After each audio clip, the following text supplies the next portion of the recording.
हा deep cleaning drive आहे. मुंबईप्रमाणे ठाण्याप्रमाणे मीरा भाईंदरमध्ये आपण हा सुरू केलेला आहे. हे डीप क्लीन ड्राईव्हमध्ये रेग्युलर रुटीन साफसफाई होते त्याप्रमाणे होतेच आहे, परंतु एकाच वेळेस एक मोठा एरिया घेऊन त्या एरियामध्ये आजूबाजूची जी मॅनपॉवर आहे, ज्या मशिनरी आहेत त्या मोबिलाईज करायच्या आणि एका मोठा एरिया मोठा परिसर घेऊन त्याची रोडची सफाई, रोड झाडून काढणे, रोडची माती जी आहे, डेब्रिज आहे ते स्क्रबिंग करणे ब्रशने आणि त्यानंतर प्रेशर पाईपने ते स्वच्छ करणे. हा रस्ते अशा प्रकारचे स्वच्छ होतील, फुटपाथ स्वच्छ होतील, फुटपाथ खालची गटर स्वच्छ होतील. त्याचबरोबर अंतर्गत जे रस्ते आहेत, अंतर्गत गल्ल्या आहेत, अंतर्गत पायवाटा आहेत, त्या देखील अशाच प्रकारे स्वच्छ झाल्या पाहिजे. फक्त मेन रोड स्वच्छ करून थांबता कामा नये. म्हणून आतले रस्ते, आतल्या गल्ल्या, आतली गटारं आणि आतले वस्त्यांमधले पब्लिक टॉयलेट देखील दिवसातून एकदा साफ करून होणार नाही. तो आपल्याला एक पॅटर्न बनवायला लागेल. दिवसभरामध्ये 5 ते 6 वेळा याची स्वच्छता झाली पाहिजे. आणि त्याचबरोबर त्या परिसरामध्ये असलेले नाले आपण वर्षातून एकदा साफ करतो, परंतु मी आयुक्तांना सांगितलं आहे तुमची डीप क्लीन ड्राईव्ह असेल त्यावेळेस ते नाले पण आपण साफ करून घ्या. त्यासाठी तुम्हाला काही मशिनरी लागेल, ती मशिनरी देखील उपलब्ध करून दिली जाईल. आणि यामध्ये मोठ्या प्रमाणावर स्वच्छता म्हणजे फॉगर, त्यांच्याकडे फॉगर मशीन पण आहे जे 50, 60, 100 मीटरपर्यंत वरती पाण्याचे फॉगर जातात.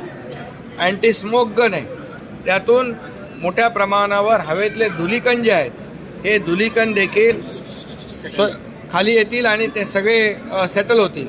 त्याचबरोबर जे इतर जी काही कन्स्ट्रक्शन सुरू आहेत, म्हणजे मेट्रोची असतील, इतर कन्स्ट्रक्शन असतील, त्यांनी देखील आपापला जो काही कन्स्ट्रक्शन एरिया आहे हा पूर्ण त्याला प्रिकॉशन घेतली पाहिजे, पूर्ण कव्हर्ड केला पाहिजे. अशा प्रकारचं देखील सूचना आपण दिलेल्या आहेत. मला वाटतं यामध्ये मोठ्या प्रमाणावर रेन वॉटर हार्वेस्टिंग याचे स्पॉट आयडेंटिफाय केले पाहिजे. त्यासाठी रिचार्जिंगची सिस्टीम जी आहे, पावसाचं आलेलं पाणी पूर्णपणे जमिनीमध्ये मुरलं पाहिजे. जमिनीची जी काही वॉटर लेवल आहे ती वाढली पाहिजे. आणि ज्या ज्या ठिकाणी आपल्याला आता रस्त्याचे मेडियन असतील तिकडे झाडं लावणे, हरित पट्टा तयार करणे, रस्त्याच्या दोन्ही बाजूला जागा असेल तिथे हरित पट्टा तयार करणे, झाडं लावणे. त्याचबरोबर शहरामध्ये अर्बन फॉरेस्ट ही संकल्पना जी आहे ही राबवली पाहिजे, कारण हे ऑक्सिजन पार्क तयार होतील आणि त्यामुळे हरित कव्हर जेवढं काय आपल्याला जास्तीचं करता येईल ते आपण केलं पाहिजे. अशा प्रकारच्या सूचना दिलेल्या आहेत. हा जो ड्राईव्ह आहे हा एक दिवसाचा नाही आहे, हा मार्चपर्यंत त्यांनी विकली हा डीप क्लीन ड्राईव्ह ठेवलेला आहे. आणि हे रुटीन जे स्वच्छता आहे ती तर चालूच राहील, पण डीप क्लीन ड्राईव्हमुळे तुम्हाला व्हिजिबल इम्पॅक्ट दिसेल आणि लोकांना या धुळीपासून, कचऱ्यापासून, प्रदूषणापासून मोठा दिलासा मिळेल.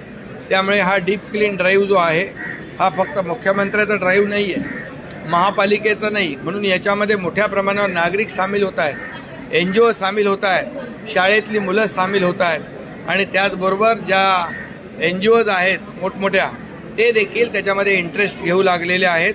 आणि त्यामुळे मला वाटतं ही एक चळवळ तयार होईल आणि आम्ही टप्प्याटप्प्याने संपूर्ण महाराष्ट्र याच्यामध्ये कव्हर करणार आहोत. यामध्ये महापालिका आणि नगरपालिकांमध्ये कॉम्पिटिशन देखील आपण लावलेलं आहे की तुमचं शहर स्वच्छ कसं होईल, सुंदर कसं होईल आणि प्रदूषणमुक्त कसं होईल, निरोगी कसं होईल, यासाठी ते देखील आम्ही कॉम्पिटिशन राज्य सरकारच्या वतीने लावलेले आहेत. आणि म्हणून आपल्याला आज पाहताय की मुंबईमध्ये, ठाण्यामध्ये, मीरा भाईंदरमध्ये जे तुमच्याकडे कमिशनर जे फ्लायओव्हर आहेत त्याच्या खालचं जागा जी आहे, मेट्रोच्या खालची जागा आहे ती स्वच्छ करणे, तिथे झाडं लावणे, तिथे लोकांना त्याचा वापर करण्यास त्यांना मुभा देणे, ह्या सगळ्या गोष्टी ज्या आहेत एक हॅपीनेस जो आहे तो वाढवण्यामध्ये खूप मोठ्या प्रमाणावर फायदा होईल. आणि गार्डन जे आहेत तुमच्या शहरातली, या गार्डनची डागडुजी देखील झाली पाहिजे. गार्डनचं इंटिग्रेटेड डेव्हलपमेंट जे आपण म्हणतो ना विकास, त्याप्रमाणे आपण एक ते केलं पाहिजे.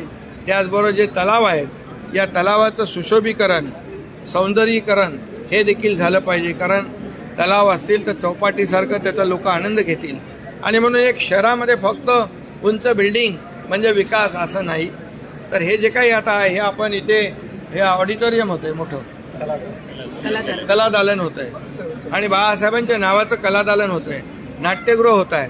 त्यामुळे विरंगुळाची जी साधनं आहेत, या मीरा भाईंदरकरांची जी सांस्कृतिक भाग विकासाबरोबर सांस्कृतिक भूक जी आहे ती भागवण्याचं देखील काम प्रशासन आणि राज्य सरकार आणि लोकप्रतिनिधी मिळून करतील.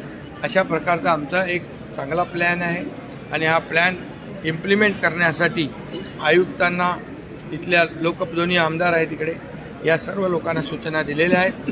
आणि त्याबरोबर लोकांची इन्व्हॉल्वमेंट हे देखील महत्त्वाचं आहे. यामध्ये सगळ्या टीम आहेत, म्हणजे कलेक्टर आहेत, महापालिका आयुक्त आहेत, पोलीस आयुक्त आहेत, अशी टीम आहे पूर्ण. या हे टीमवर्क आहे. आणि म्हणून आज बघितलं सगळे लोक एक सिम्बॉलिक स्वच्छता या अभियानामध्ये उतरले होते. सर आज एक जालन्यामध्ये आज देवेंद्र फडणवीस यांची सभा झाली, त्यामध्ये काय विरोधी पक्षाकडून फोटो सेक्शनचा आरोप केला जातो. तेव्हा मोदी साहेबांनी 14-15 साली असं स्वच्छ भारत अभियान केलं होतं. त्यांनी स्वतः झाडू घेतली होती हातात. तेव्हाही त्यांना फोटो सेशनचा आरोप केला होता. आता काय झालं? मोदी साहेबांच्या मार्गदर्शनाला देशाची स्वच्छता आणि साफसफाई होत आहे, परंतु विरोधकांचं सफाई झालं आहे. आणि हा फोटो सेशन नाही आहे, हा खरं म्हणजे डीप क्लीन ड्राईव्ह मिशन आहे. हा फोटो सेशनसाठी मुख्यमंत्री असं त्यानं मला अशी गरज नाही आहे फोटो सेशनची. लोकांमधला मी मुख्यमंत्री आहे. मी या ठिकाणी एक ग्राउंडला फील्डवर काम करणारा कार्यकर्ता आहे. त्यामुळे आपल्याला मी सांगतो, विरोधक काही म्हणू द्या, आमच्यावर त्याचा काही परिणाम होत नाही. आम्ही त्यांना उत्तर देतो कामातून. त्यामुळे ते लोक घाबरलेत, त्यांच्या पायाखालची वाळू सरकले. हे असंच जर सुरू राहिलं महाराष्ट्रामध्ये तर लोकांची एक लोक चळवळ होईल आणि लोकांची इन्व्हॉल्वमेंट एवढी वाढेल, कारण स्वच्छतेबद्दल प्रत्येक नागरिक अतिशय जागरूक आहे. सर जालन्यामध्ये देवेंद्रजींनी असं म्हटलंय की बाबरी मस्जिद पाडताना एकही शिवसैनिक नव्हता, काय सांगा? ठीक आहे, त्याची माहिती मी घेतो. महानगरपालिकेने 800 कोटी रुपये भुयारी गटर योजनेसाठी खर्च केलेले आहेत. आता जे पाणी आपण वापरलेलं आहे ते हार्वेस्टिंग केलेलं पाणी आहे, स्वच्छतेसाठी पिण्याचं पाणी आहे, रिसायकल केलेलं पाणी आहे, STPचं पाणी आहे. आणि तुमच्या माहितीसाठी सांगतो, मुंबई असेल, ठाणे असेल, इथे असेल, इतर ठिकाणी हे रिसायकल वॉटर आहे. कुठल्याही परिस्थितीमध्ये पिण्याचं पाणी वापरलं जात नाही आणि अतिशय स्वच्छ पाणी हे टर्शरी प्लांट मधून आलेलं पाणी आहे, STP मधून आलेलं पाणी आहे. त्यामुळे पिण्याचं पाणी नाही. अजित पवार ने सांगितलं की लोकसभेला काम देखो ना, ये काम चालू है अभी कभी अप्रैल तक नाही. आणि ते आपल्या आपल्या 15 अप्रैल तक कंप्लीट होगा. और इसमें बाकी काम में जो है उसको भी आगे बढ़ाएंगे. इंडस्ट्री मिनिस्टर ने अधिवेशन में 400 करोड़ रुपया सीसी रोड के लिए आपसे बोला कर्ज जो लेना है सरकार उसका जो है लोकसभेला जेवढ्या जागा मिळतील तेवढ्याच जागा राष्ट्रवादीला पाहिजे असं अजित पवार लोकसभेत पण तसंच मिळेल. आरामात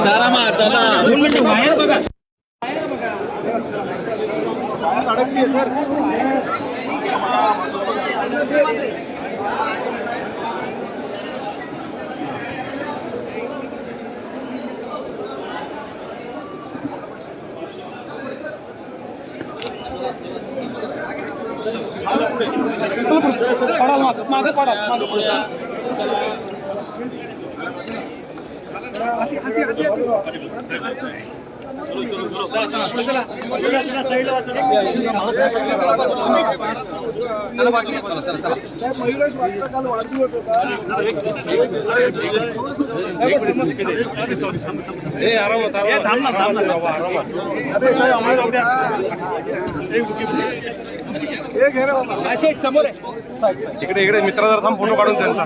एक मिनिट जरा थांब भाई, एक मिनिट.